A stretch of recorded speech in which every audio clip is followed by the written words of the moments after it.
তো বন্ধুরা, আজকে আমি শেখাচ্ছি আপনাদেরকে যে একটা ক্যানুলা করার জন্য যে একটা ট্রে সাজাবেন, সেই ট্রেতে আপনারা কি কি কম্পোনেন্টস নেবেন বা কি কি আইটেমস নেবেন সেটাই আজকে আপনাদেরকে শেখাবো।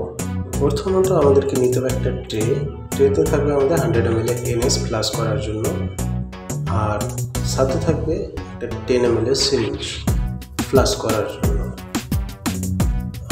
একটা গজ পিস,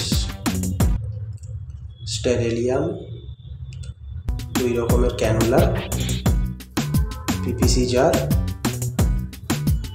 টেগাডার অথবা আইভি প্লাস্টার, আর তবে টুনিকেট।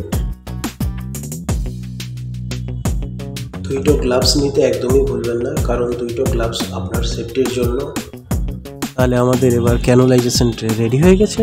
এখন আপনারা যেতে পারেন ক্যানুলাইজেশন করার জন্য পেশেন্টের কাছে।